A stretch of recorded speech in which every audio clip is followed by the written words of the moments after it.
நாம் பிள்ளைகளானால் சுதந்திரருமாமே, தேவனுடைய சுதந்திரரும் கிறிஸ்துவுக்கு உடன் சுதந்திரருமாமே. கிறிஸ்துவுடனே கூட நாம் மகிமைப்படும்படிக்கு அவருடனே கூட பாடுபட்டால் அப்படியாகும். நாம் எப்படி தேவனுடைய பிள்ளைகளாக இருக்கிறோம் அல்லது புத்திரராக இருக்கிறோம் என்பதை குறித்த உபதேசத்தை 14 முதல் 17 வசனங்களிலே அப்போஸ்தலனாகிய பவுல் கொடுத்து வருகிறார். ஏன் இந்த புத்திரத்துவத்தை குறித்த உபதேசத்தை இவ்வளவு ஆழமாக விவரமாக கொடுக்கிறார் என்று சொன்னால், ரட்சிப்பின் நிச்சயத்தை குறித்து விசுவாசிகளுக்கு அவர் போதிக்கிறார். நாம் ரட்சிக்கப்பட்டிருக்கிறோம், ஆக்கினை தீர்ப்பு கிடையாது, நரகம் கிடையாது, நாம் தேவனுடைய பிள்ளை, நாம் தேவனுடைய தண்டனையை நாம் பெறப்போகிறது இல்லை என்பதை குறித்து போதித்து கொண்டு வரும்போது, ஏன் தண்டனை கிடையாது, ஏன் நரகம் கிடையாது, ஏன் ஆக்கினை தீர்ப்பு கிடையாது என்பதை குறித்து அவர் அங்கே பல காரணங்களை சொல்லிக் கொண்டு வருகிறார். 14ஆம் வசனத்துக்கு வந்த உடனே சொல்லுகிறார், நாம் தேவனுடைய பிள்ளைகளா இருக்கிறபடினாலே நமக்கு ஆக்கினை தீர்ப்பு கிடையாது. தேவனுடைய பிள்ளைகளுக்கு ஆக்கினை தீர்ப்பு கிடையாது. பிள்ளைகளா இருக்கும்போது அவர்களுக்கு ஆக்கினை தீர்ப்பு, தண்டனை, நரகம் பிள்ளைகளுக்கு கிடையாது என்பதை குறித்து சொல்லுகிறார். அதுக்காக தான் இந்த புத்திரத்துவத்தை குறித்து போதிக்கிறார். இந்த புத்திரத்துவத்தை குறித்த உபதேசத்தில் 5 காரியங்களை குறித்து போதிப்போம் என்று சொன்னேன். முதலாவது, எல்லாரும் தேவனுடைய புத்திரர் அல்ல. சிலரை பார்த்து சொன்னார், உங்களுடைய பிதா யாரு? பிசாசு என்ன? அதனால எல்லாரும் தேவனுடைய, உலகத்தில் இருக்கிற எல்லாரும் தேவனுடைய பிள்ளைகள் சொல்வது தவறு. இரண்டாவது, மறுபடியும் பிறந்த விசுவாசிகள், ரட்சிப்பின் அனுபவத்தை பெற்ற அவர்கள் மட்டுமே தேவனுடைய பிள்ளைகள். மூன்றாவது, தேவனுடைய பிள்ளைகள் என்றால் என்ன, அதில் என்ன அடங்கி இருக்கிறது என்பதை குறித்து பார்த்தோம்.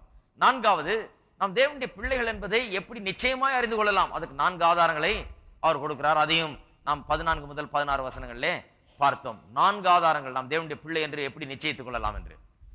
இப்பொழுது 5வது காரியம், அதாவது தேவனுடைய புத்திரராய் இருக்கிறோம் என்பதை குறித்து 4 காரியங்களை போதித்து விட்டோம். 5வது காரியத்தை போதிக்கிறோம்.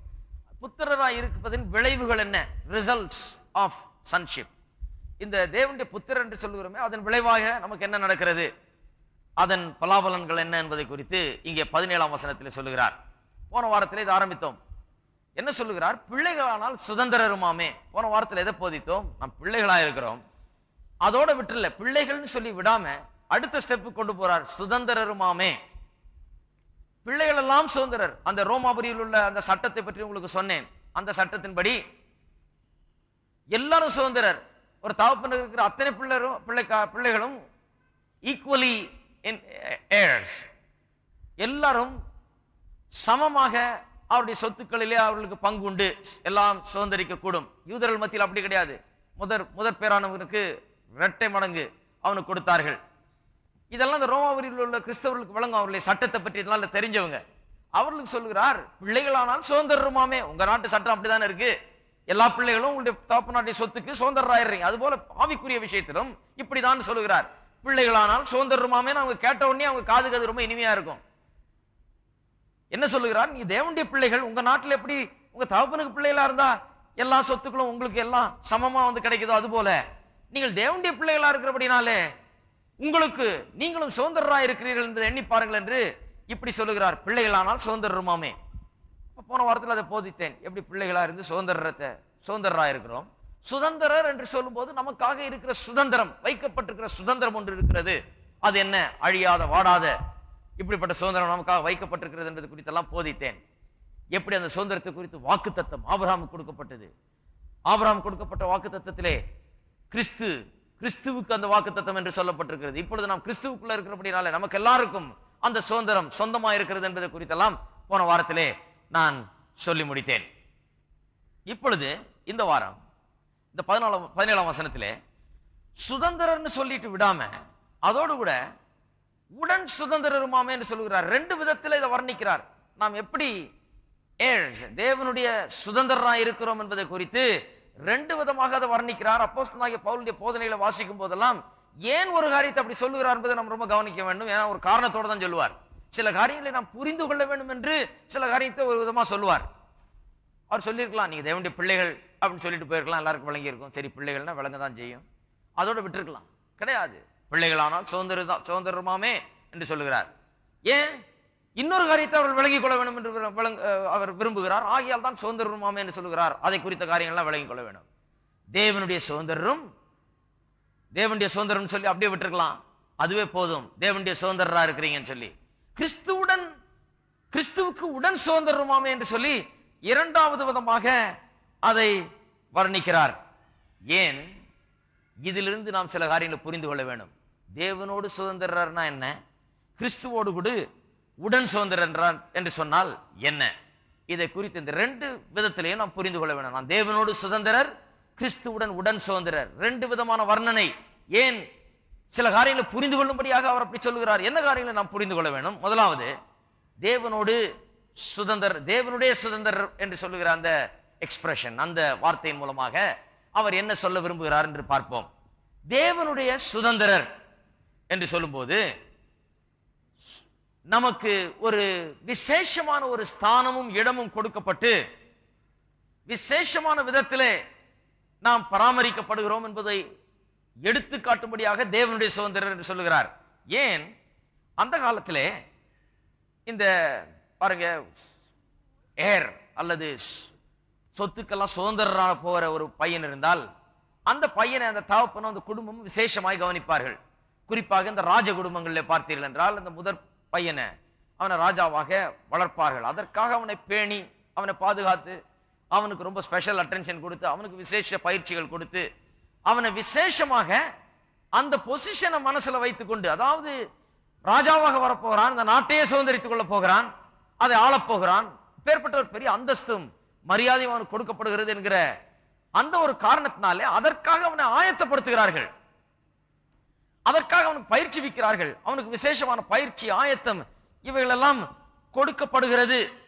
ஏன்? அவன் சுதந்திரத்துக்கு சொந்தக்காரன், சுதந்திரவாளி. அவன் சுதந்திரவாளின்றதுனால airship gives a man a very special position, ஒரு விசேஷமான ஒரு ஸ்தானம் அவனுக்கு கொடுக்கப்படுகிறது. ஆகையால் அவன் விசேஷமான விதத்திலே அவன் நடத்தப்படுகிறான்.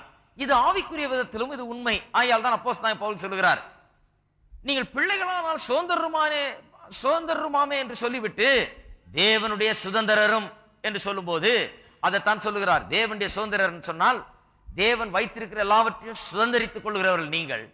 ஆகையால் சுதந்திரரா இருக்கிறபடினாலே ஒரு ராஜ குடும்பத்தில் பிறந்து அந்த நாட்டை சுதந்திரிக்க போகிறவர் அல்லது பதவியை சுதந்திரிக்க போகிறவரா இருந்தால் உங்களை எப்படி வளர்த்து எந்த விதத்தில் ஆளாக்கி எப்பேற்பட்ட ஒரு ட்ரைனிங்கை கொடுத்து உங்களை பாதுகாத்து உங்களை எல்லாம் செய்வாங்களோ, அதுபோல நாம் தேவனுடைய சுதந்திரரா இருக்கிறபடினால் தேவனும் நம்மை அப்பாற அந்த விதமாகவே கவனிக்கிறார், அந்த விதமாகவே நம்மை அவர் வளர்க்கிறார், அந்த விதமாகவே நம்முடைய தேவைகளை சந்திக்கிறார், எல்லாவற்றையும் செய்கிறார் என்பதை குறித்து நாம் விளங்கிக் கொள்ள வேண்டும் என்று அப்போஸ்தலனாகிய பவுல் விரும்புகிறார். தேவனுடைய சுதந்திரருமாமே ஒரு விசேஷ பொசிஷன். நாம் சுதந்திரரா இருக்கிறபடினாலே தேவன் ஒரு பெரிய ஒரு விசேஷ பாதுகாப்பையும் பராமரிப்பையும் நமக்காக அவர் கொடுத்து வைத்திருக்கிறார். பாருங்க, எந்த விதத்துல எப்பேற்பட்ட விசேஷ ஆசீர்வாதங்கள் இந்த சுதந்திரருக்கு அடங்கி இருக்கிறது என்பதை நாம் கவனிக்க வேண்டும். எப்பேற்பட்ட ஆசீர்வாதங்கள், எப்பேற்பட்ட ஆசீர்வாதங்கள் சொன்னால், நாம் தேவனுடைய சுதந்திரரா இருக்கிறபடினாலே நமக்கு வர வேண்டிய அந்த சுதந்திரம், நமக்கு கிடைக்க வேண்டிய எல்லா பாக்கியங்கள் ஸ்லாக்கியங்கள், நமக்கு கிடைக்க வேண்டிய ஆசீர்வாதங்கள் அனைத்தும் பத்திரமாய் இருக்கிறது. அதை யாரும் எடுத்து போட முடியாது. நம்முடையதுனா அது நம்முடையதுதான். தேவனுடைய சுதந்திரம்னா அதுல அது அடங்கி இருக்கிறது. நாம் தேவனுடைய சுதந்திரரா இருக்கிறபடினால யாரும் நம்மிடத்திலிருந்து அதை பறித்து போட முடியாது, எடுத்து போட முடியாது. அதை தேவன் தர்றேன்னு சொல்லிட்டு தராம இருக்க போகிறது இல்லை. இதுக்கெல்லாம் பிரதானமான காரணம் என்ன? இது ஏன் பத்திரமா இருக்குது? இது ஏன் நிச்சயமாய் நமக்கு வந்து கிடைக்கும்? ஏன் இந்த சுதந்திரம் நிச்சயமாய் நம்மளுடையது? ஏன் என்று சொன்னால், தேவன் மாறாத தேவன். அவர் வாக்கு பண்ணி இருக்கிறார், ஒருபோதும் மாறாதவர். அவரே வாக்கு பண்ணி இருக்கிறபடினாலே இந்த சுதந்திரங்கள் நமக்கு நிச்சயமாய் வந்து கிடைக்கும் என்கிற நிச்சயம் நமக்கு இருக்க வேண்டும். பாருங்கள், உலக பிரகாரமாக ஒரு தகப்பன் சில நேரத்தில் பல காரியங்களை வாக்கு பண்ணிவிட்டு கொஞ்சம் சில நேரத்தில் வயசான உடனே மனசை மாத்திக்கலாம். அவருக்கு வேற பிளான் இருக்கலாம் ஏதாவது, அல்லது வேற ஏதாவது அவர் திட்டம் போட்டு இந்த காசை எப்படி செலவழிக்கணும், இந்த சொத்தை எப்படி நான் உபயோகப்படுத்த போறேன்னு சொல்லி அவர் வேற வித திட்டத்தில் போகலாம். இப்படி மனம் மாறலாம். சில நேரத்தில் நான் உனக்கு அதை செய்யறேன் இதை செய்யறேன்னு சொல்லிட்டு நடுவில் ஆளே இல்லாம போகலாம். இப்படி எல்லாம் நடக்குது இல்லையா? ஆள் மரித்து போகலாம் அல்லது மாறி போகலாம். இப்படி எல்லாம் ஒரு மனுஷன் ஒரு காரியத்தை வாக்குத்தத்தம் பண்ணும்போது அதை நம்பி நாம் வாழும்போது அநேக நேரத்தில் ஏமாற்றப்படுகிறோம்.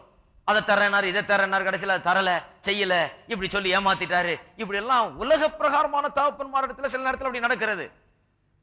ஆனால் பாருங்கள், பரலோக தகப்பனிடத்தில் அது நடக்கவே முடியாது. நம்முடைய தகப்பனாகிய பிதா ஒன்றை தருகிறேன் என்று சொல்லிட்டார்னா வானமும் பூமியும் ஒளிந்து போனா கூட அவருடைய வார்த்தை ஒளியவே ஒளியாது. அந்த வார்த்தை மாறவே மாறாது. நாம ஒரு சாதாரண மனுஷனிடத்துல நாம் இங்க டீல் பண்ணிட்டு இல்ல. ஒரு சாதாரண மனுஷனுடைய வாக்கு தத்தங்கள் அல்ல. நாம் தேவனுடைய சுதந்திரர் என்று சொல்லும் போது ஏதோ சில வாக்கு தத்தங்களை நம்பி ஏமாந்து போகிற ஆட்கள் கிடையாது. தேவனுடைய சுதந்திரர் சொன்னா வாக்கு மாறாத தேவன், சொன்ன வேளை அப்படியே செய்கிற தேவன், பொய் உரைக்க முடியாத தேவன். அப்பேற்பட்ட தேவன் கொடுத்த வாக்கு தத்தங்கள் நிச்சயமாய் நிறைவேறும். அதுல எந்த விதமான சந்தேகமே கிடையாது. தேவனுடைய சுதந்திரர்னா அந்த அர்த்தத்தை சொல்லுகிறார். நாம் தேவனுடைய சுதந்திரராக இருக்கிறோம் அப்படின்னு சொன்னா அவருடைய வாக்கு தத்தங்கள், அவர் நமக்கு வாக்கு பண்ணி இருக்கிற எல்லாம் நம்முடையது. அதிலிருந்து நாம் ஏமாற்றப்படுவதில்லை. நிச்சயமாய் அது நமக்கு வந்து கிடைக்கும் என்ற அர்த்தத்தில் தான் சொல்லுகிறார். திருப்போம் சில வசனங்களை பார்ப்போம். அதை குறித்து அநேக வசனங்கள் இருக்கிறது. சில வசனங்களை நாம் பார்ப்போம். தீத்து 1, தீத்து 1:2 பிதாவாகிய தேவனாலும் நம்முடைய இரட்சகராயிருக்கிற கர்த்தராகிய இயேசு கிறிஸ்துவினாலும் கிருபையும் இரக்கமும் சமாதானமும் உண்டாவதாக. பொய்யுரையாத தேவன் ஆதிகாலம் முதல் நித்திய ஜீவனை குறித்து வாக்குத்தத்தம் பண்ணி அதை குறித்த நம்பிக்கையை பற்றி தேவ பக்திக்கு ஏதுவான சத்தியத்தை அறிகிற அறிவும் விசுவாசமும் தேவனால் தெரிந்து கொள்ளப்பட்டவர்களுக்கு உண்டாகும்படி எப்படி சொல்லப்பட்டிருக்கு பாருங்க. பொய்யுரையாத தேவன், பொய்யே சொல்ல முடியாது. அப்பேற்பட்ட தேவன் ஆதிகாலம் முதல் நித்திய ஜீவனை குறித்து வாக்குத்தத்தம் பண்ணி இருக்கிறாராம். அதை குறித்த நம்பிக்கையை பற்றி தேவ பக்திக்கு ஏதுவான சத்தியத்தை அறிகிற அறிவும் விசுவாசம் தேவனால் தெரிந்து கொள்ளப்பட்டவர்கள் உண்டாகும்படி ஏற்ற காலங்களில் நம்முடைய இரட்சகராகிய தேவனுடைய கட்டளையின்படி எனக்கு ஒப்புவிக்கப்பட்ட பிரசங்கத்தினாலே தமது வார்த்தையை வெளிப்படுத்தினார். எப்படி சொல்லுகிறார்? பொய்யுரைக்காத தேவன், நித்திய ஜீவனை குறித்து காலாகாலமாய் ஆதிகாலம் முதல் வாக்குத்தத்தம் பண்ணினவர், அதன் ஆசீர்வாதங்களை வாக்குத்தத்தம் பண்ணி வைத்திருக்கிறவர், ஒருபோதும் பொய்யே சொல்லாதவர். அவர் சொல்லி இருக்கிறார் இந்த சுவிசேஷத்தின் நன்மைகள், இந்த சுவிசேஷத்தின் ஆசீர்வாதங்கள், நமக்கு கிடைக்க போகிற பரலோக வாழ்வு, இந்த உலகத்தில் நமக்கு கிடைக்க போகிற ஆசீர்வாதங்கள், தேவனை நம்புகிறதுனால் நமக்கு கிடைக்க போகிற வல்லமை, அதிகாரம், இவைகள் எல்லாம் வாக்குத்தத்தம் பண்ணப்பட்டிருக்கிறதே. இவையெல்லாம் நிச்சயம். இதுல நாம் ஏமாறுவதே கிடையாது. ஏன்னா பொய்யுரையாத தேவன் என்று அவர் அப்படியாய் சொல்லுகிறார். எபிரேயருக்கு திருப்போம் 6 எபிரேயர் 6:16 மனுஷர் தங்களிலும் பெரியவர் பேரில் ஆணையிடுவார்கள். உறுதி பண்ணும்படிக்கு ஆணையிடுதலே சகல விவாதத்திற்கும் முடிவு. அந்தபடி தேவனும் வாக்குத்தத்தம் பண்ணப்பட்டவைகளை சுதந்திரித்துக் கொள்ளுகிறவர்களுக்கு. யார் சுதந்திரித்துக் கொள்ளுகிறவர்கள்? நாம தான். வாக்கு தத்தம் பண்ணியிருக்கிறார் தேவன். வாக்கு தத்தம் பண்ணப்பட்டவைகளை சுதந்திரித்துக் கொள்ளுகிறவர்களுக்கு தமது ஆலோசனையின் மாறாத நிச்சயத்தை, எல்லாரும் சொல்லுவோம் நிச்சயத்தை பாருங்க, சுதந்திரித்துக் கொள்ளுகிறவர்களுக்கு நிச்சயத்தை கொடுக்கிறார். மாறாத நிச்சயத்தை பரிபூர்ணமாய் காண்பிக்கும்படி சித்தமுள்ளவராய் ஓர் ஆணையினாலே அதை ஸ்திரப்படுத்தினார். நமக்கு முன் வைக்கப்பட்ட நம்பிக்கையை பற்றி கொள்ளும்படி அடைக்கலமாய் ஓடி வந்த நமக்கு 2 மாறாத விசேஷங்களால் நிறைந்த ஆறுதல் உண்டாகும்படி எவ்வளவு வேணும் பொய்யுரையாத தேவன் அப்படி செய்தார். பாருங்க, நமக்கு வாக்குத்தத்தம் பண்ணப்பட்டிருக்கிற காரியங்களை குறித்த நிச்சயம், அதை குறித்த உறுதி தேவனால் நமக்கு கொடுக்கப்பட்டிருக்கிறது. அவர் வாக்குத்தத்தம் பண்ணினது அப்படியே நம்முடைய வாழ்க்கையிலே நிறைவேறும் என்பது நிச்சயம். ஆகவே நாம் சுதந்திரராக இருக்கிறோம், தேவனோடு சுதந்திரராக இருக்கிறோம் என்று சொல்லும் போது அந்த விசேஷ ஸ்தானம், ஒரு விசேஷ பொசிஷன், அதில் நாம் இருக்கிறோம். அந்த பொசிஷன்ல நாம் இருக்கிறபடினால, அந்த ஸ்தானத்தில் நாம் வைக்கப்பட்டிருக்கிறபடினாலே தேவன் நமக்கு வாக்குத்தத்தம் பண்ணப்பட்ட காரியங்கள்லாம் நிச்சயம் என்று நாம் அறிந்து கொள்ள வேண்டும். ஏன்னா தேவனே அதை வாக்குத்தத்தம் பண்ணி இருக்கிறார். அதான் முதலாவது. இரண்டாவது, தேவனுடைய சுதந்திரர் என்று சொல்லும் போது எப்படி தேவன் நம்மை பராமரிக்கிறார், நம்முடைய தேவைகளை சந்திக்கிறார். சுதந்திரர் என்று சொன்னால் அவனுக்கு எந்த தேவையும் வராதபடி அவனுடைய தேவைகள் எல்லாவற்றையும் சந்திக்கிறார். அந்த சுதந்திரத்துக்கு பாத்திரனாய் இருக்கிறவன் அவன் முற்றிலுமாய் பராமரிக்கப்படுகிறான் என்பதை நமக்கு உணர்த்தும்படியாக அப்படி செய்கிறார். இந்த special care and attention given by the father to the heir. சுதந்திரவாளிக்கு பிதாவானவர், தகப்பனானவர் கொடுக்கக்கூடிய விசேஷமான ஒரு பராமரிப்பு, விசேஷமாய் அவனுடைய தேவைகளை சந்திக்கிற விதத்தை குறித்து இங்க அப்போஸ்தலனாகிய பவுல் நாம் உணர்ந்து கொள்ள வேண்டும் என்று விரும்புகிறார். ஆகையால் தான் தேவனுடைய சுதந்திரர் என்று சொல்கிறார். உலகத்தில் ஒரு மனுஷனுக்கு சுதந்திரவாளியா வரப்போகிறவன அந்த மனுஷன் பேணி பாதுகாத்து பராமரித்து எல்லா காரியங்களும் அவனுக்கு செய்து ஒரு தேவையில்லாம அவனை வளர்த்து அவன் அந்த பதவிக்கும் அந்தஸ்துக்கும் சுதந்திரத்துக்கும் தகுதி உள்ளவனாக அப்படி வளர்க்கிறார். அது போலவே நம்மையும் பிதாவாகிய தேவன் செய்கிறாராம். நாம் அவருடைய சுதந்திரத்துக்கு பங்காளிகளா இருக்கிறபடினாலே நம்மையும் அவர் அப்படியே செய்கிறார். நம்முடைய தேவைகளை அவர் சந்திக்கிறார். நம்முடைய தலையில் இருக்கிற ஒரு முடி கூட அவருக்கு தெரியாமல் கீழே விழுவதில்லை என்று சொல்லுகிறார். என்ன அர்த்தம்? நமக்கு நேரிடுகிற ஒவ்வொரு காரியத்தையும் அவர் அறிந்து வைத்திருக்கிறார். அல்ல அவர் இன்ட்ரெஸ்டடா இருக்கிறார். அவர் அதை குறித்து கரிசனை உள்ளவரா இருக்கிறார்.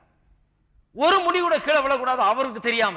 நம்மை குறித்து அவ்வளவு ஒரு கரிசனை, நம்மை அவ்வளவாக அவர் காண்கிறார். ஜனங்க நினைக்கிறாங்க, என்ன அவர் பார்க்கிறாரா?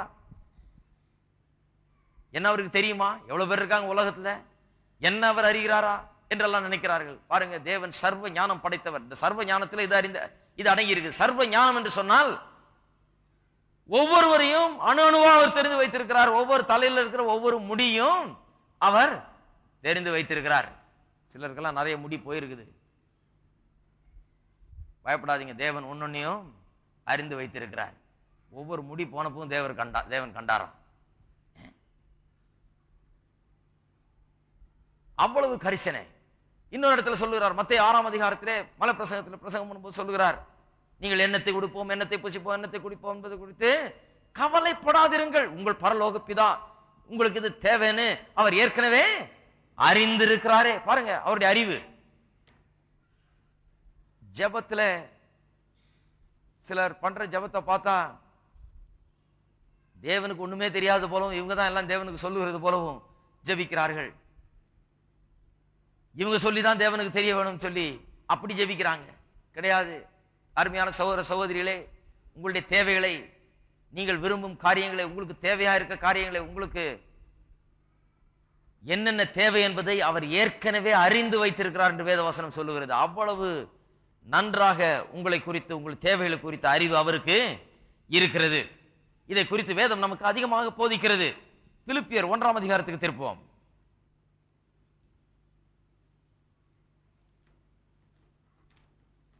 பிலிப்பியர் 1ஆம் அதிகாரம் 6ஆம் வசனம்.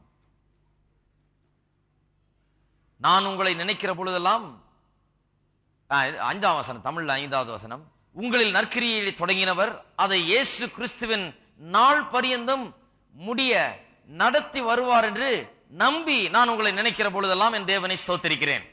அப்போஸ்தலனாகிய பவுல் சொல்லுகிறார், உங்களில் நற்கிரியைகளை தொடங்கினவர், உங்களை இந்த மறுபிறப்புக்குள் கொண்டு வந்தவர், ரட்சிக்கும் படும்படியாக அந்த அனுபவத்துக்குள்ளே நடத்தினவர், தேவனுடைய குடும்பத்துக்குள்ளே கொண்டு வந்தவர், பிள்ளை ஆக்கினவர், சுதந்திரர் ஆக்கினவர், இப்படி கிரியை தொடங்கினவர் அதை இயேசு கிறிஸ்துவின் நாள் பரியந்தம் முடிய நடத்தி வருவார் என்று நம்பி, கடைசி நாள் வரைக்கும் ஆரம்பம் பண்ணினவர் கடைசி வரைக்கும் அதை நிறைவேற்றி நடத்தி முடிப்பார் என்று இவ்வாறாக அப்போஸ்தலனாகிய பவுல் சொல்லுகிறார்.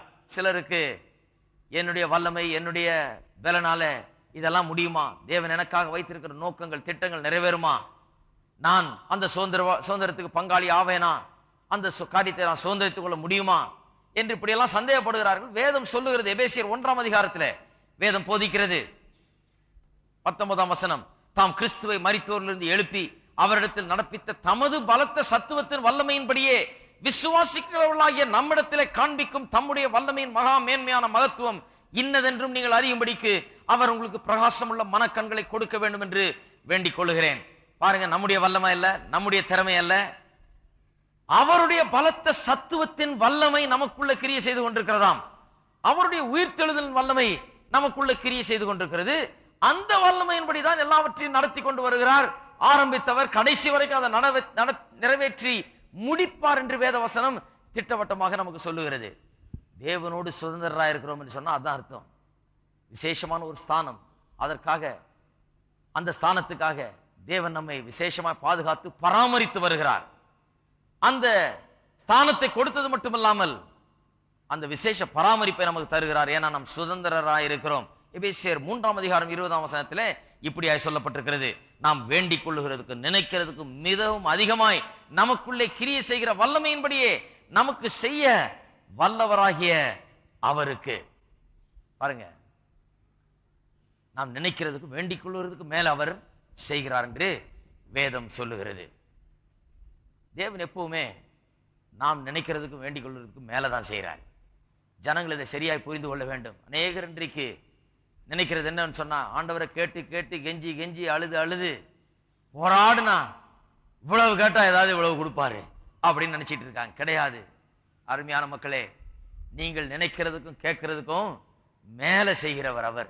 நீங்க கேட்கறதுக்கு முன்னால செய்ய அவர் ஆயத்தமாய் இருக்கிறார். ஆகையால் தான் மறுபடியும் மறுபடியும் நான் சொல்லுகிறது ஜனங்களுக்கு, இவங்க ஏதோ போட்டு அந்த சிங்காசனத்தை ஆட்டி வானத்தை அசைச்சு, இவங்க ஏதோ பண்ணி, இவங்க ஏதோ போட்டு ஆட்டி அசைச்சு அவரை கொடுக்க வைக்கிறது போல நினைச்சுக்கிட்டு அப்படி ஜெபம் பண்றாங்க சிலர். கிடையாது.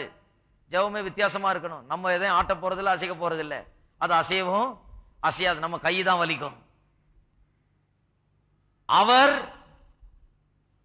நாம் நினைக்கிறதுக்கு கேட்கறதுக்கு மேலாக செய்கிறவர் என்று எண்ணி அதை விசுவாசித்து அப்படி கேட்க வேண்டும், அப்படி பெற்றுக்கொள்ள வேண்டும், அந்த விசுவாசத்தில் ஜெபிக்க வேண்டும்.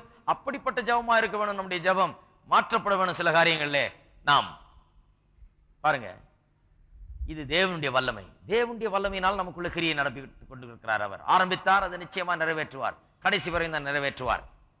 அது தேவனுடைய வல்லமையா இருக்கிறபடினால, அவருடைய கிரியா இருக்கிறபடினாலே எதுவும் அதை கெடுத்து போடவே முடியாது. பலருக்கு சந்தேகம், நான் எப்படியாவது கடைசி வரைக்கும் போய் சேரணுங்க, எப்படியாவது காப்பாத்திக்கணும், அதை எப்படிதான் அது முடியுமோ, எனக்கு பலவிதமான பலவீனங்கள், எனக்கு பலவிதமான குறைகள் இருக்குது என்கிட்ட, என் பாவம், என்னுடைய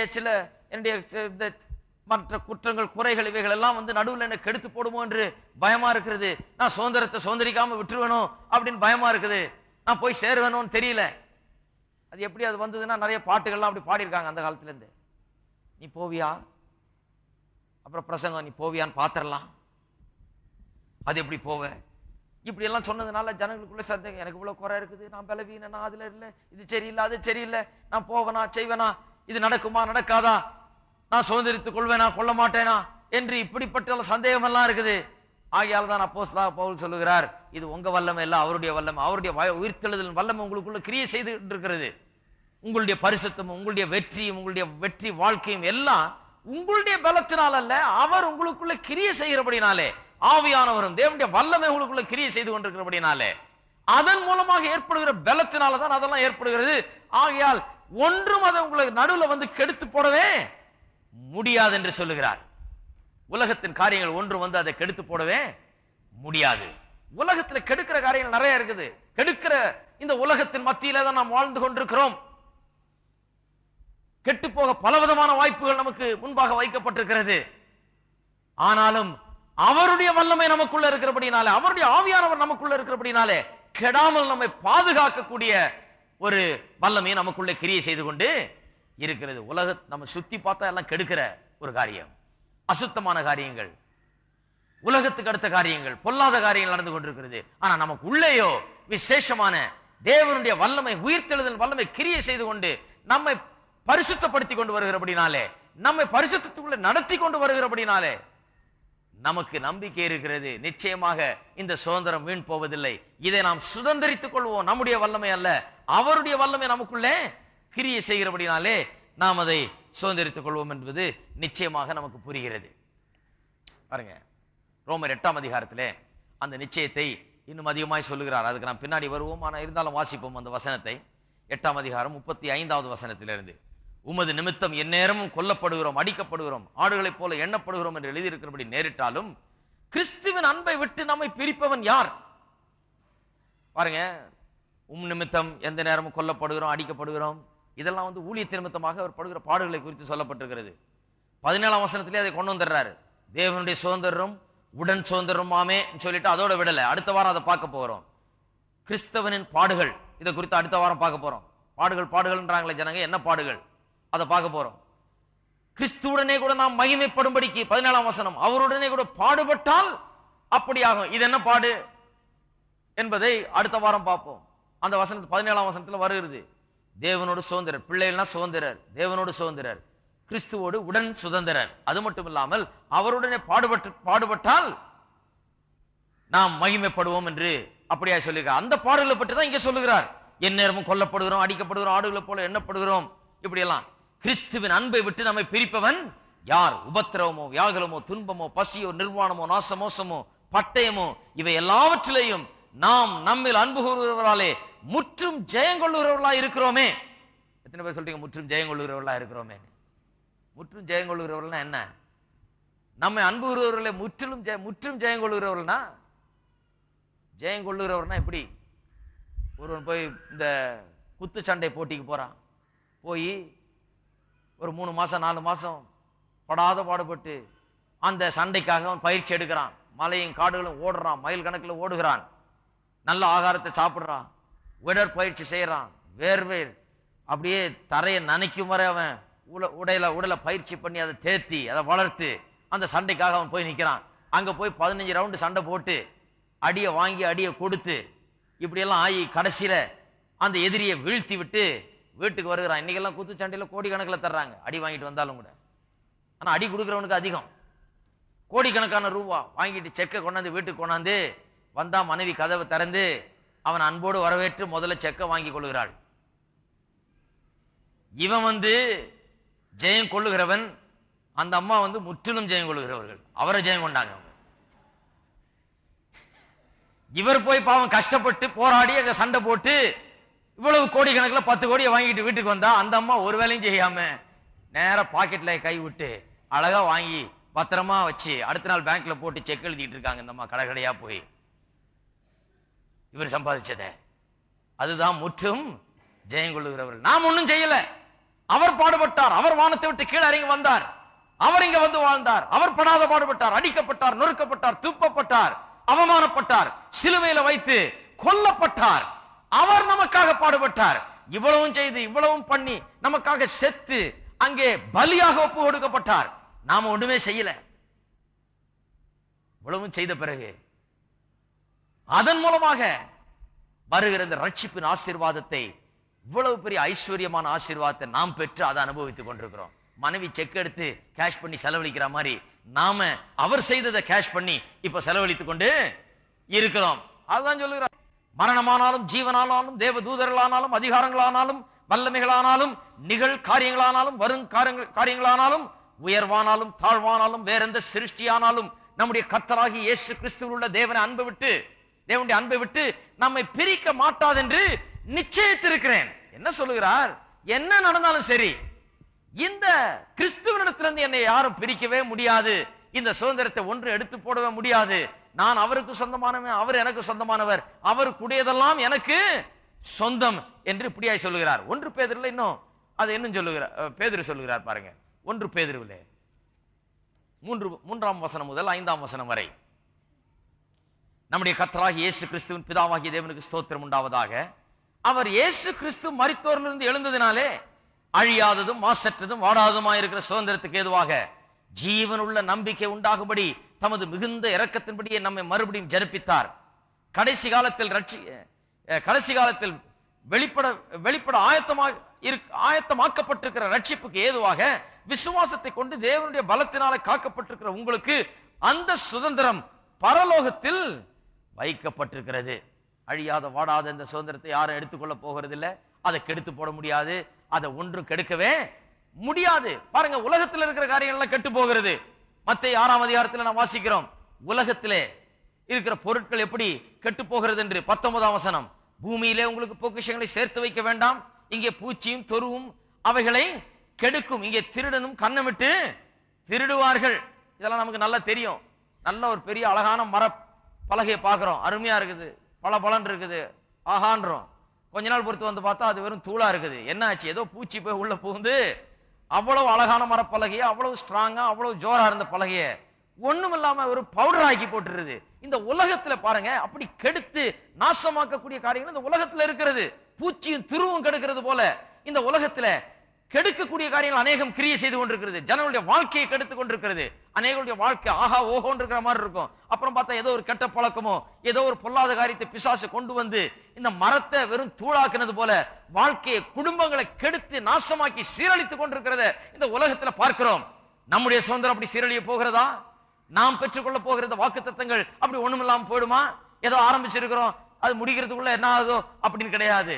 வேத வசனம் சொல்லுகிறது, அது பரலோகத்தில் வைக்கப்பட்டிருக்கிற சுதந்திரம். இந்த பூலோகத்தின் காரியங்கள் அதை கெடுக்கவே முடியாது. இந்த பூலோகத்தில் வச்சிருந்தா அதெல்லாம் கெட்டு போகும். பரலோக காரியங்கள், இது பரலோகத்திலே பூலோகத்துக்கு அடுத்த காரியங்கள் கெடுக்கவே முடியாது என்று சொல்லுகிறார். தேவனுடைய சுதந்திரம் சொன்னா அந்த நிச்சயம் நமக்கு உண்டாயிருக்கிறது.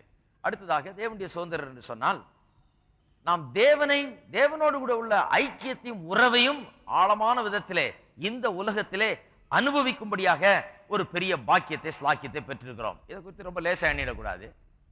பாருங்க, ஒரு சுதந்திரவாளிக்கு பலவிதமான பாக்கியங்கள் கொடுக்கப்படுகிறது. அதுல ஒரு பெரிய பாக்கியம் என்ன சொன்னா, அந்த குடும்பத்தை குறித்த சில ரகசியங்கள், சில முக்கியமான தகவல்கள் அவனுக்கு கொடுக்கப்படுகிறது. அவனுடைய பொறுப்புகள் மற்றும் அவனுக்கு இருக்கிற காரியங்கள், இவைகளை குறித்த ஒரு இவைகளை குறித்த ரகசியங்களும் மேன்மையான காரியங்களும் அவனுக்கு சொல்லப்படுகிறது, அவனுக்கு அது அறிவிக்கப்படுகிறது. அது அவனுக்கு கிடைக்கிற ஒரு பெரிய பாக்கியம். அது போலவே தான் இந்த தேவனுடைய சுதந்திரராய் இருக்கிற நாம், ஆவிக்குரிய விதத்துல தேவன் வாக்குத்தத்தம் பண்ணினவைகளை சுதந்திரிக்கிற நமக்கு அந்த விசேஷமான காரியங்கள் நமக்கு அறிவிக்கப்பட்டிருக்கிறது, நமக்கு சொல்லப்படுகிறது. ஒரு பிள்ளையை வளர்த்து அந்த தகப்பனார் அவன் ஒரு பெரிய பதவிக்கு, அந்தஸ்துக்கு அல்லது ஒரு ராஜாவாக நாட்டை சுதந்திரிக்க வளர்க்கும் போது அவனுக்கு பல ரகசியங்களை சொல்லுகிறார். அந்த குடும்பத்தை பற்றிய ரகசியங்கள், நாட்டை பற்றிய ரகசியங்கள், அவனுடைய வாழ்க்கையை பற்றிய ரகசியங்கள், சொத்துக்களை பற்றிய ரகசியங்கள்லாம் சொல்லுகிறார். அதுபோல நம்முடைய பரலோக பிதா நமக்கு பல காரியங்களை வெளிப்படுத்துகிறார். ஆகையால் தான் இங்க வந்து உட்கார்ந்துட்டு இருக்கிறோம். இங்க ஏன் வந்து உட்கார்ந்துட்டு இருக்கிறோம்னு சொன்னா, அப்பேற்பட்ட ரகசியங்களை வெளிப்படுத்துகிற இடமாக இது இருக்கிறது. இந்த வசனத்தை ஏன் வாசிக்கிறோம்? அப்பேற்பட்ட காரியங்கள் நமக்கு சொல்லப்படுகிறது. சுதந்திரராய் இருக்கிறவர்களுக்கு அறிந்து கொள்ள வேண்டிய காரியங்கள் இங்கே சொல்லப்பட்டிருக்கிறது. உலகத்துக்கு அது புரியல. உலகம் சொல்றது என்னையா, ஞாயிற்றுக்கிழமைனா ஒரு ஃபுட்பால் மேட்சை பார்க்கலாம், ஒரு கிரிக்கெட் மேட்சை பார்க்கலாம், இல்ல டிவியை பார்த்துட்டு கொஞ்ச நேரம் இப்படியே கொஞ்சம் இளைப்பாறலாம் ஞாயிற்றுக்கிழமைனா. இன்னைக்கு போய் அவசர அவசரமா கோயிலுக்கு போயிட்டு இருக்கிறீங்க, அங்க போய் 2 மணி நேரம் ஆராதிச்சுட்டு வர்றீங்க, அங்க போய் வசனத்தை கேட்கிறேங்கிறீங்க, இதெல்லாம் வீணாச்சே என்று சொல்லி உலகம் they consider us as fools, நம்மை பைத்தியக்காரர்கள் என்று எண்ணுகிறார்கள். ஆனால் நாம் இங்கே பைத்தியக்காரர்களா வரல, தேவனுடைய அனந்த ஞானத்தின் காரியங்களை அறிந்து கொள்ளும்படியாக வந்திருக்கிறோம். பிரயோஜனமான காரியங்களை பெற்றுக் கொள்ளும்படியாக வந்திருக்கிறோம். நம்முடைய வாழ்க்கையை மாற்றக்கூடிய காரியங்களை அறிந்து கொள்ளும்படியாக வந்திருக்கிறோம். இந்த தெய்வீக ஞானத்தினால் நிரப்பப்படும்படியாக வந்திருக்கிறோம். அதுதான் சபைக்கு வருகிறதின் காரணமே. ஒருத்தர் சொல்றார், நான் போலன்னா அடுத்த நாளே வந்துருவாருங்க, அதனால போய் தலையை காட்டிட்டு வந்துடுறேன். அது இல்ல காரணம். அப்படி அல்ல. தெய்வீக ஞானத்தை, இந்த ஐஸ்வர்யத்தை, நமக்கு வைக்கப்பட்டிருக்கிற பொக்கிஷத்தை, நமக்கு கொடுக்கப்பட்ட வாக்கு தத்தத்தை, நமக்கு வைக்கப்பட்டிருக்கிற சுதந்திரத்தை குறித்த ரகசியங்களை, அது சம்பந்தப்பட்ட காரியங்களை அறிந்து கொள்வதற்காக, உலகம் தெரிந்து கொள்ள முடியாத காரியங்களை நமக்கு இந்த வேத வசனம் போதிக்கிறது. ஆவியானவர் அதை வெளிப்படுத்துகிறார். கண்கள் காண முடியாத காரியங்கள், காதுகள் கேட்க முடியாது, இருதயங்கள் புரிந்து கொள்ள முடியாத காரியங்கள், இவைகளை ஆவியானவர் நமக்கு வெளிப்படுத்துகிறார். அவைகளை அறிந்து கொள்ள முடியாத நம்ம ஆலயத்துக்கு போறோம். அதை அறிந்து கொள்வதற்காக தான் நாம் வசனத்துக்கு போகிறோம். அதற்காக தான் நாம் இதை செய்கிறோம். பாருங்க, அந்த காலத்திலிருந்தே ஆபிரகாம் தேவனுடைய சிநேகிதன் என்னப்பட்டான் என்று வேத வசனம் சொல்லுகிறது. சிநேகிதன் சொன்னா அவன்கிட்ட சொல்லாம எப்படி செய்கிறது என்றார் ஆண்டவர். இவன் சிநேகிதனா இருக்கிறானே, சோதம் குமார் அவன் அழிக்கிறதுக்கு முன்னால என் ஃப்ரெண்டு கிட்ட கொஞ்சம் சொல்லிடணும், இந்த ரகசியம்லாம் கொஞ்சம் சொல்லிடணும். ஏன்? அவன் சுதந்திரர், அவன் நம்ம ஆளு, இவன் சுதந்திரிக்க போகிறவன். ஆகையால் அவனுக்கிட்ட நான் சொல்ல வேணுமே சொல்லி அவன்கிட்ட போய் தேவன் அதை சொல்லுகிறார். ஈனாக்கை குறித்து வேதம் சொல்லுகிறது, he walked with God, அவன் தேவனோடு கூட சஞ்சரித்தான் என்று வேதவசனம் சொல்லுகிறது. அவனுக்கும் தேவனுக்கும் ஒரு பெரிய ஆழமான உறவு, ஐக்கியம், ஒரு ஆழம் அங்கே இருக்கிறது. தேவன் அவன்கிட்ட சொல்லாம ஒண்ணும் செய்யறது கிடையாது அப்படிங்கிற அளவுக்கு ஒரு ஃப்ரெண்ட்ஷிப், ஒரு ஆழ்ந்த ஐக்கியம் உண்டாயிருக்கிறது. சுதந்திரம்னா பாருங்க, அதுதான் அந்த விதமான ஒரு பாக்கியம் நமக்கு கொடுக்கப்பட்டிருக்கிறது. அதுதான் தேவனுடைய சுதந்திரர் என்று வேதவசனம் போதிக்கிறது. அடுத்தது, உடன் சுதந்திரமாமே என்று சொல்லப்பட்டிருக்கிறது. நாம் கொஞ்சம் கவனிக்க வேண்டும். ஏன் உடன் சுதந்திரமாமேன்னு சொன்னார்? தேவனுடைய சுதந்திரன்னு சொன்னதிலேயே இவ்வளவு அடங்கி இருக்குது, அதுவே போதும். ஆனால் உடன் சுதந்திரர் என்று ஏன் அவர் அப்படியாக சொல்ல வேண்டும்? உடன் சுதந்திரரா என்றால் என்ன என்பதை நாம் விளங்கிக் கொள்ள வேண்டும். ஏன் பவுல் அப்போஸ்தலன் இப்படி சொல்லுகிறார்? ஏன் இந்த விதத்தில் அவர் சொல்ல வேண்டும்? கிறிஸ்துவுடனே கூட உடன் சுதந்திரர் என்று சொல்லுகிறாரே, அது ஏன்? கிறிஸ்துவை ஏன் இங்க எழுக்கிறார்? தேவனோடு சுதந்திரர் என்று சொன்னதோடு அல்லாமல் கிறிஸ்துவுடன் கூட உடன் சுதந்திரர் என்று சொன்னதுக்கு காரணம் என்ன? காரணம் என்னவென்று சொன்னால், கிறிஸ்து மூலமாக தான் நாம் இந்த சுதந்திரத்துக்கெல்லாம் பங்காளிகளாக ஆகிறோம். வாசிப்போம். எபிரேயர் 1 அதிகாரம், எபிரேயர் 1 அதிகாரம் 2 வசனம். இந்த கடைசி நாட்களில் குமாரன் மூலமாய் நமக்கு திருவுளம் பற்றினார். அதாவது குமாரன் மூலமாய் நம்மிடத்தில் பேசி இருக்கிறார் என்று சொல்லுகிறார். இவரை சர்வத்துக்கும் சுதந்திரவாளியாக நியமித்தார். நல்லா ஒண்ணு புரிந்து கொள்ள வேணும். நாம் தேவனோடு சுதந்திரர், நாம் தேவனோடு சுதந்திரர் பேசிட்டு இருக்கோமே, அது போதாது. நல்லா கவனிங்க. இன்றைக்கெல்லாம் நான் போதித்துட்டு சுதந்திரத்தை குறித்து போதித்துட்டு நாம் தேவனுடைய சுதந்திரன்னு சொல்லிட்டு அதோட விட்டுட்டா அது தவறான காரியமாய்விடும். நாம் சுதந்திரன்னு சொன்னா போதாது. நாம் எப்படி சுதந்திரானோ, யார் மூலமா சுதந்திரானோ என்கிறதை நாம் போதிக்க வேண்டும். சரியான விதத்தில் பார்க்க போனா அவர்தான் சுதந்திரர். யாரு? இயேசுதான் சுதந்திரர். வேத வசனம் சொல்லுகிறது, இவரை சர்வத்துக்கும் சுதந்திரவாளியாக தேவன் என்ன பண்ணிருக்காராம்? நியமித்திருக்கிறார்.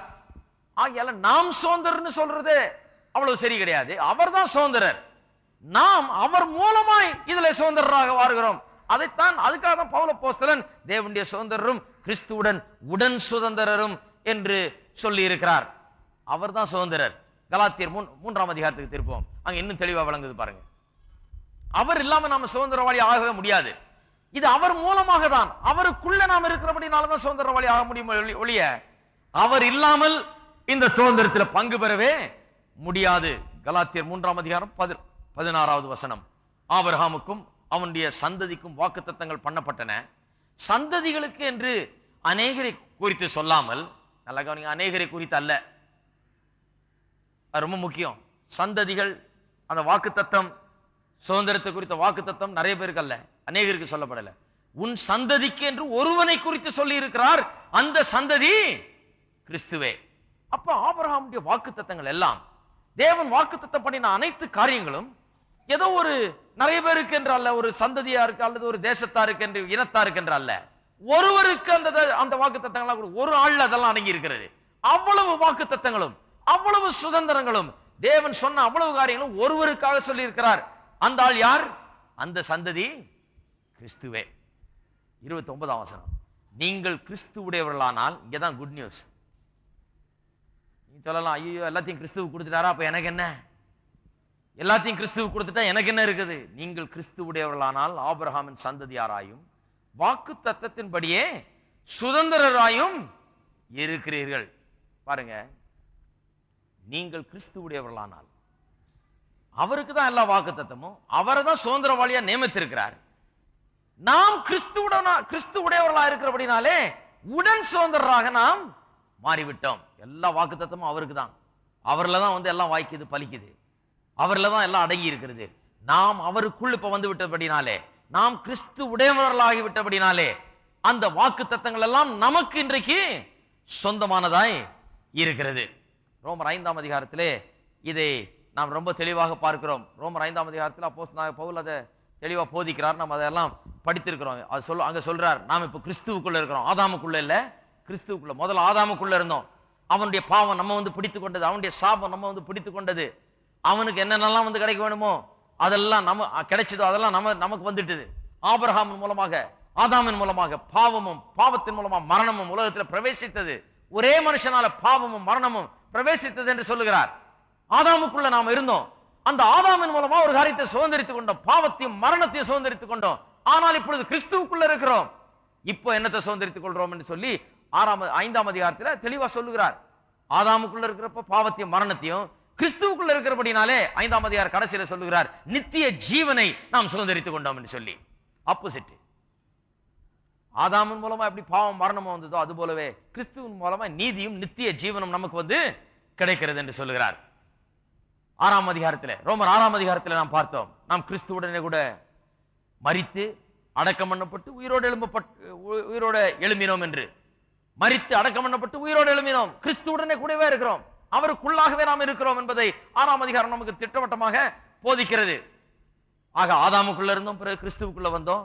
கிறிஸ்துவுக்குள்ள வந்தோம் என்று சொன்னால் அவரோடு மரித்து அடக்கம் பண்ணப்பட்டு உயிரோடு எழுந்தோம். எபேசியர் 2ஆம் அதிகாரத்தில் சொல்லப்பட்டிருக்கிறது, அவரோடு கூட உன்னதங்களிலே உட்கார வைக்கப்பட்டிருக்கிறோம் என்று 6ஆம் வசனம் சொல்லுகிறது. எபேசியர் 2ஆம் அதிகாரம் 6ஆம் வசனம். அப்ப நாம் எங்க இருக்கிறோம்? கிறிஸ்துவுடனே கூடவே இருக்கிறோம், அவரோடு கூட உட்கார வைக்கப்பட்டிருக்கிறோம். ஆவிக்குரிய விதத்தில் பார்த்தா அங்க உட்கார்ந்துட்டு இருக்கிறோமா? நாம எப்படி இருக்கு பாருங்க, எங்க உட்கார்ந்துட்டு இருக்கிறோம்? பிதாவினுடைய வலது பார்சத்தில். யாரோட உட்கார்ந்துட்டு இருக்கிறோம்? அவரோட உட்கார்ந்துட்டு இருக்கிறோம். விசுவாசிங்க அதெல்லாம் பார்க்கறது இல்லை. நீங்க அவங்க சொல்றாங்க, நீசனும் பாவியும் ஆகிய என்ன ஆண்டவரே. அவங்க நீசனும் பாவியுமா தான் தன்னை பார்த்துட்டு இருக்காங்க. தன்னை நீசன், பாவி, மண்ணு, தூள், குப்பை. வேதம் சொல்லுகிறது, நாம் அவருடைய பிதாவுடைய வலது பாரசத்திலே அவரோடு கூட உட்கார வைக்கப்பட்டிருக்கிறோம். தேவன் திரும்பி பார்க்கும்போது நீசனும் பாவியும் குப்பையும் பார்க்கல, தேவன் யாரை பார்க்கிறார்?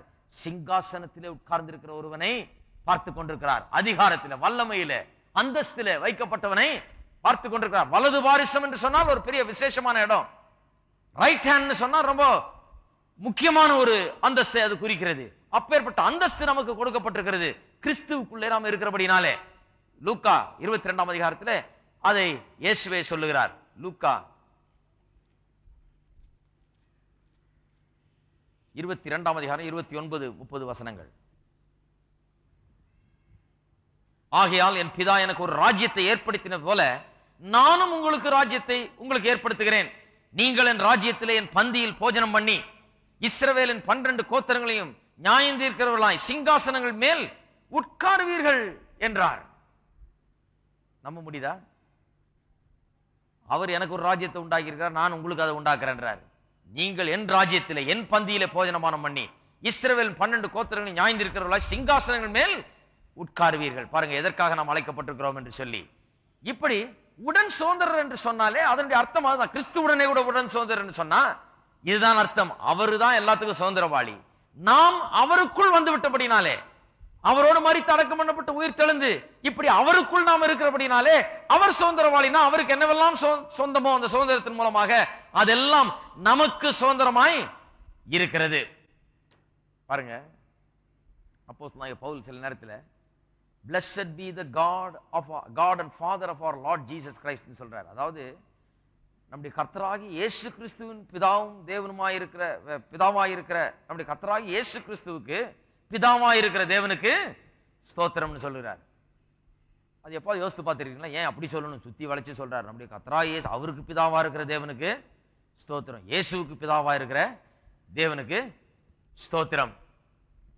ஒரு பிரசங்கியார் அதை குறித்து சொல்லும்போது சொல்லுகிறார், நல்ல காலம், thank God he didn't say blessed be the God who's our father. நம்முடைய பிதாவாய் இருக்கிற தேவனுக்கு ஸ்தோத்திரம்னு நல்ல காலம் சொல்லலன்னு சொல்றாரு. அது வாஸ்தவம் எனக்கு ரொம்ப ஆச்சரியமா, என்ன அப்படி சொல்றாருன்னு. ஆனா வாஸ்தவ சில காரியங்கள் விளங்குகிறது. அப்படி சொல்லியிருந்தா என்ன நினைச்சுக்குவாங்களா? நிறைய பேருக்கு நல்ல தகப்பன் இல்லையா? சில பேருக்கு தகப்பனுங்க குடிச்சுக்கிட்டு வெறிச்சுக்கிட்டு இப்படி பொல்லாத காரியங்களை செய்துக்கிட்டு ஒரு பிரயோஜனம் இல்லாம, குடும்பத்துக்கும் எதுக்குமே ஒரு பிரயோஜனம் இல்லாம, செய்ய வேண்டிய காரியங்களை சரியா செய்யாம ஒரு மோசமான தகப்பனை உடையவர்கள் அநேகம் பேர் இருக்கிறார்கள் இல்லையா? தகப்பன் என்று சொன்னாலே அவங்களுக்கு ஒரு பீதி தான், ஒரு பயம்தான், அவங்களுக்கு ஒரு மோசமான காரியம் தான் நினைவுக்கு வருகிறது. அப்பேற்பட்ட தகப்பனை மட்டும்தான் அவர்கள் அறிந்து வைத்திருக்கிறார்கள். ஆகையால் தான் இவர் சொல்றாரு, ஆகையால் தான் அப்போஸ்தலனாகிய பவுல் சொல்லுகிறாரு, உங்க பிதா மாதிரி இல்ல, அவர் பிதா மாதிரி இவரு. ஹலோ, அதனாலதான் சொல்றாரு நல்ல காலம் நம்முடைய பிதாவாகிய தேவனுக்கு ஸ்தோத்திரம் சொல்லல, அவர் நம்முடைய பிதா தான். இருந்தாலும் ஒரு காரியத்தை காண்பிக்கும்படியா அப்படி சொல்லுகிறாராம். உங்க அப்பா மாதிரி இல்ல அவரு, அவர் அவருடைய அப்பா. அவர் எப்படி இருக்கிறாரு? இவரை பார்த்தீங்கன்னா அவர் அப்பா யாருன்னு விளங்குறது. இப்பேற்பட்டவருடைய அப்பா சாதாரணமான ஆளா இருந்திருக்கவே முடியாது. அவருடைய தகப்பன்னு சொன்னா அவர் எப்பேற்பட்டவராக இருந்திருக்க வேணும் என்பதை உணர்த்துவதற்காக தான் அப்படி அவர் சொல்லுகிறாராம். அப்ப பாருங்க, அப்பேற்பட்ட தகப்பன் நமக்கு இருக்கிறார். எப்பேற்பட்ட தகப்பன்? இயேசுவை பாருங்க, அவருக்கு இருந்த தகப்பன், அவருக்கு அப்படி ஒரு தகப்பன் தான் அவர் அப்படி இருந்தார். அதே தகப்பன் நமக்கு இருக்கிறதுனால தான் நாம இப்படி இருக்க வேண்டும், சுதந்திரவாளிகளாக நாம் இருக்கிறோம். அவர் நம்முடைய தகப்பன், நம்முடைய கர்த்தராகிய இயேசு கிறிஸ்துவின் தகப்பன் தான் நமக்கு தகப்பன். அதை ஞாபகம் வச்சுக்கணும். அவருக்கு தகப்பன், அவர் நம்ம தகப்பன். அவர் அப்படி மேன்மைப்படுத்தினவர், அவர் அப்படி பாதுகாத்தவர், அவர் அப்படி வைத்தவர், அவர் அந்த அந்தஸ்தில் வைத்திருக்கிறார். அவர் தான் நம்முடைய தகப்பன் என்பதை நாம் நினைவில் வைத்துக் கொள்ள வேண்டும். பாருங்க, பிசாசு நமக்கு சந்தேகத்தை ஊட்டுறான் இல்லையா? என்ன சொல்றான்? நீ எல்லாம் ஒரு சுதந்திரவாளி ஆக போறியா? உன்னுடைய குறைகள், உன்னுடைய பாவங்கள் இதெல்லாம்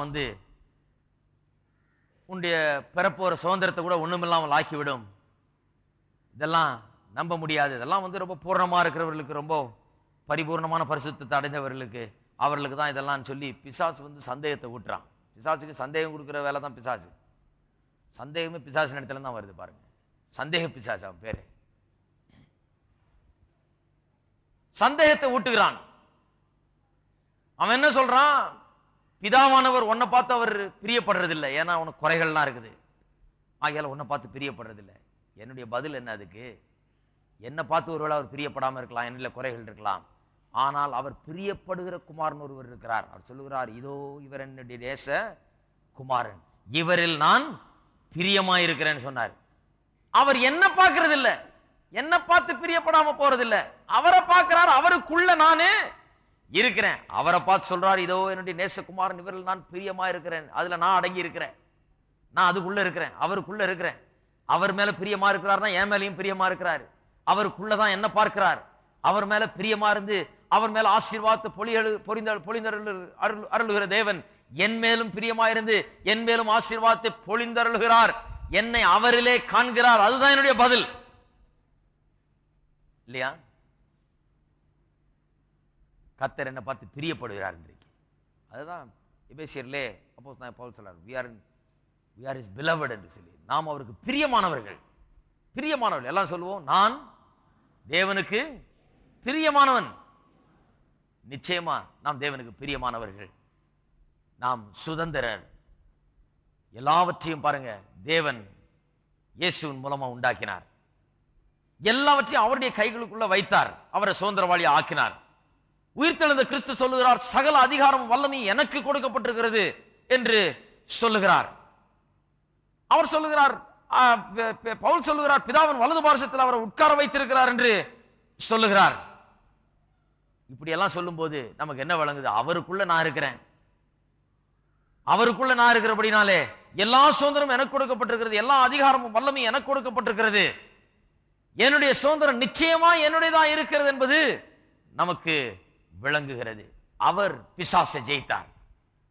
அவர் பிசாசை எப்படி ஜெயித்தார்? பிசாசின் கிரியைகளை அழிக்க வந்தார் என்று வேதவசனம் சொல்லுகிறது. எப்படி அழித்தாராம்? சிலுவையில் அழித்தாராம். சிலுவையில மனிதனுடைய பாவத்தை போக்குனதன் மூலமாக, இந்த பாவத்தின் மூலமா மனுஷன் மேல இருந்த வல்லமை, பிசாசுக்கு இருந்த வல்லமை. பிசாசுக்கு ஏன் மனுஷன் மேல வல்லமை? பாவம் செய்தபடினாலே. பாவியா மனுஷன் இருக்கிறபடினாலதான் அவன் பிடிச்சு அழுத்துறான். பிசாசுடைய காரியங்கள் வேலை செய்ய ஆரம்பிக்குது. பாவத்திலிருந்து ஒரு மனுஷனை விடுதலை ஆக்கணும் உடனே பிசாசிலிருந்து விடுதலை, பிசாசின் பிடியிலிருந்து விடுதலை. அந்த மனுஷன் பிசாசின் பிடியில் இனிமே இருக்க முடியாது. அவனுடைய வல்லமை கீழ் அவன் இருக்க முடியாது. சிலுவையிலே அவர் மரித்த போது என்னுடைய பாவத்தை போக்கினபடியினால பிசாசின் கரத்திலிருந்தே, அவனுடைய ஆதிக்கத்திலிருந்து, அவனுடைய வல்லமையிலிருந்து என்னை விடுதலை ஆக்கினார். அவர் ஜெயித்திருக்கிறார் பிசாசை. நான் சொன்னது போல பாக்ஸிங் ரிங்ல அவர் போய் 15 ரவுண்டு சண்டை போட்டு அவனை அடிச்சு வீழ்த்தி நாக் அவுட் பண்ணிட்டு வந்திருக்காரு. அவனை ஒண்ணும் இல்லாமல் ஆக்கி இருக்கிறார். அவர் கொண்டு வந்த, அதன் மூலமாக எனக்கு கொண்டு வந்த ஜெயத்தை நான் அனுபவிக்கிறேன். அது என்னுடையது. அதுதான் உடன் சுதந்திரர். கிறிஸ்து உடனே கூட உடன் சுதந்திரர். அவருக்குள்ளதெல்லாம் என்னது? உடன் சுதந்திரர். பாருங்க, நடு வழியிலே குற்றுயிராய் கடந்த அந்த மனுஷனை போய் எடுத்து அவனுடைய காயங்களை ஆற்றி அவனை கொண்டு வந்து ஒரு இடத்துல சேர்த்து அவனுக்கு அங்கே காசை கொடுத்து, இவனுக்கு வேண்டியதை செய்யுங்க, இன்னும் தரணும்னா நான் போயிட்டு வந்து தர்றேன்னு சொன்னாரு. அதுபோல நமக்கு அவர் செய்திருக்கிறார். நம்மை எடுத்து, நம்மை தேற்றி, நம்மை ஆற்றி, நம்மளை மாற்றி, நமக்கு வேண்டிய எல்லாவற்றையும் அவர் செய்திருக்கிறார். அவருடன் கூட உடன் சுதந்திரராய் நாம் இருக்கிறோம். கிறிஸ்துவுடனே கூட உடன் சுதந்திரர். அவர் தான் சுதந்திரவாளி எல்லாத்துக்கும்.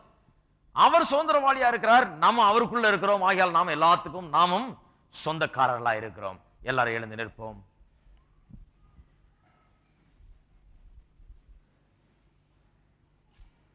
கர்த்தருக்கு ஸ்தோத்திரம்.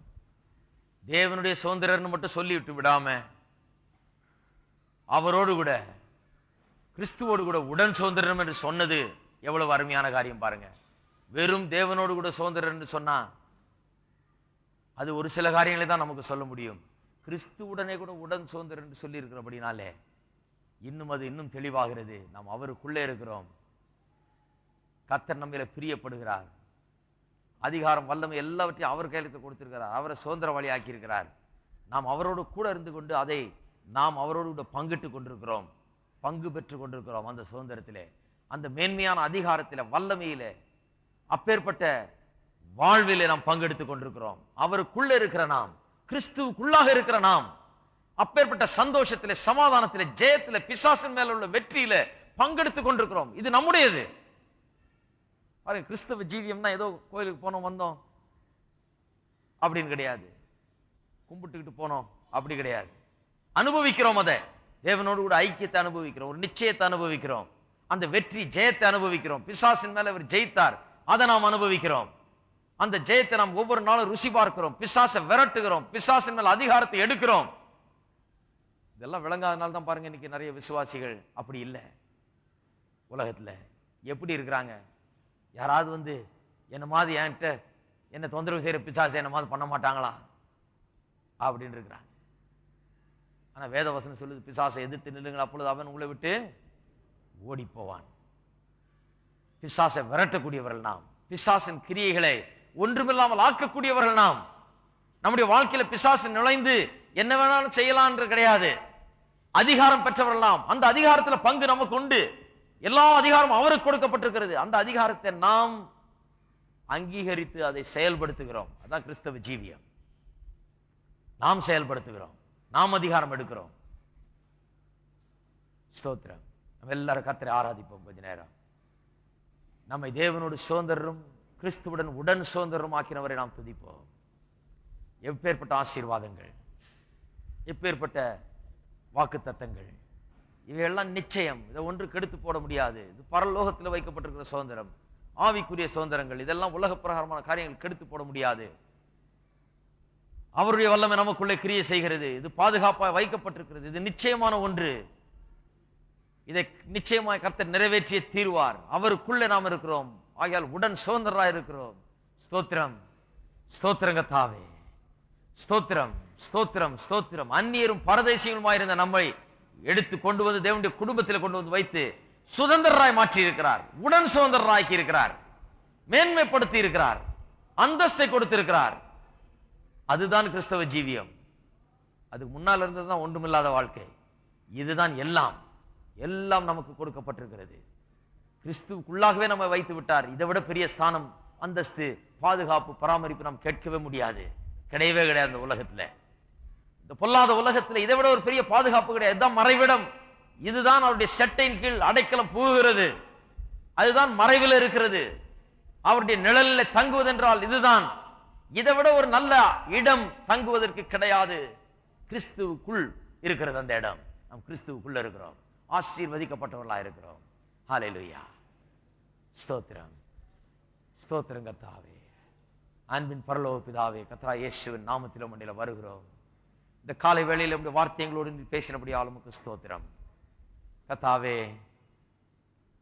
உண்மையாகவே இந்த சத்தியத்திற்கு எங்களுடைய மனக்கண்களை நீர் திறந்தபடியால் உமக்கு ஸ்தோத்திரம். எப்பேற்பட்ட உண்மை! சாதாரணமாயிருந்த எங்களை, பாவத்துக்கும் பிசாசுக்கும் அடிமைகளாயிருந்த எங்களை மீட்டு எடுத்து அற்புதமாய் ரட்சித்து சிலுவை மரணத்தின் மூலமாய் எங்களுடைய பாவங்களையும் எங்களுடைய சாபங்களையும் சுமந்து தீர்த்து தேவன் முன்பாக எங்களை கொண்டு வந்து நிறுத்தி கிறிஸ்துவுக்குள்ளாக எங்களை கொண்டு வந்து வைத்து உன்னதங்களிலே அவரோடு கூட உட்கார வைத்து அதிகாரத்தையும் வல்லமையும் ஆசீர்வாதங்களுக்கும் அவரோடு கூட உடன் சுதந்திரமா எங்களை மாற்றி இருக்கிறபடி ஆளுக்கு ஸ்தோத்திரம். அந்த எண்ணம் எங்களை ஒவ்வொரு ஆட்கொள்ளட்டும். நாங்கள் சாதாரணமானவர்கள் அல்ல. கிறிஸ்து உடனே கூட இருக்கிறவர்கள், அவருக்குள்ளாய் இருக்கிறவர்கள், உடன் சுதந்திரர், மேன்மை அடைந்தவர்கள், அவருடைய வல்லமை அதிகாரத்தில் பங்கு பெற்றவர்கள் என்பதை அறிந்து இந்த உலகத்தில் நடக்கிற கிருபை செய்தவர்கள். இந்த எண்ணம் ஒவ்வொருவரையும் ஆட்கொள்ளட்டும் கர்த்தாவே. அவர்கள் யார் என்பதை குறித்த எண்ணம், தாங்கள் யார் என்பதை குறித்த எண்ணம் இங்கே வரும்போது மட்டுமல்ல, இந்த உலகத்தில் வாழுகிற வேளையிலே, பிரச்சனைகளை சந்திக்கிற வேளையிலே, அவருடைய அன்றாட வாழ்க்கையிலே காலை தோறும் மாலை தோறும் எந்நேரத்திலும் கிறிஸ்துவுக்குள்ளாக இவர்கள் என்ன விதத்தில் இருக்கிறார்கள், எப்படி இருக்கிறார்கள் என்கிற எண்ணம் மேலோங்கி இருக்கட்டும். இவர்களுக்குள்ள அதிகாரம், வல்லமை, இவர்கள் பெற்றிருக்கிற சுதந்திரம், இவர்கள் எப்படிப்பட்டவர்கள் என்பது எப்போதும் அவர்களுக்கு வெளிச்சம் போட்டு காண்டப்படணும் கர்த்தாவே. சத்தியத்துக்கு மனக்கண்களை திறந்தருளும், ஜீவியங்களை மாற்றியருளும். ஸ்தோத்திரம். எங்களுடைய ஆசீர்வாதம் சுதந்திரத்துக்காக உங்களுக்கு ஸ்தோத்திரம் செலுத்துகிறோம். இந்த காலை வேளையிலே தேவைகளோடு, பலவிதமான கவலைகளோடு, பாரங்களோடு, பிரச்சனைகளோடு, வியாதிகளோடு, துன்பங்களில் பாடுபட்டவர்களாக வந்திருக்கிற மக்களுக்கு ஆட்சேபிக்கிறோம். இயேசுவின் நாமத்திலே பரிபூர்ண சுகம், பலன், ஆரோக்கியம் உண்டாகட்டும். சகல நன்மைகளும் அவர்களுக்கு உண்டாகட்டும். இயேசுவின் நாமத்திலே ஆசீர்வாதம் அவருடைய வாழ்க்கையிலே உண்டாகட்டும். எல்லா பிசாசின் கட்டுகளையும் கிரியைகளையும் இயேசுவின் நாமத்தில் அப்புறப்படுத்துகிறோம். விலையேற பெற்ற ரத்தத்தை அவளை சுற்றி தெளிக்கிறோம். சத்துரு அணுக முடியாத தீங்கு அவர்களுக்கு நேரிடாத இயேசுவின் நாமத்திலே கட்டளையிடுகிறோம். ஆசீர்வாதம் தங்கட்டும். குடும்பம் குடும்பமாக ஆசீர்வாதத்திலும் நன்மையால் நிறைத்தலும் இயேசுவின் நாமத்திலே ஜெபிக்கிறோம். ஆமென். நம்முடைய கர்த்தராகிய இயேசு கிறிஸ்துவின் கிருபையும் பிதாவாகிய தேவனுடைய அன்பும் பரிசுத்த ஆவியானவருடைய ஐக்கியமும் நம் அனைவரோடும் இன்றைக்கும் என்றைக்கும் இருப்பதாக. ஆமென். சாயங்காலம் 6:30 மணிக்கு சாயங்கால ஆராதனை இருக்கிறது. விசுவாசத்தை குறித்து போதிக்கிறோம். எல்லாரும் வாருங்கள், மற்றவர்களை அழைத்து வாருங்கள்.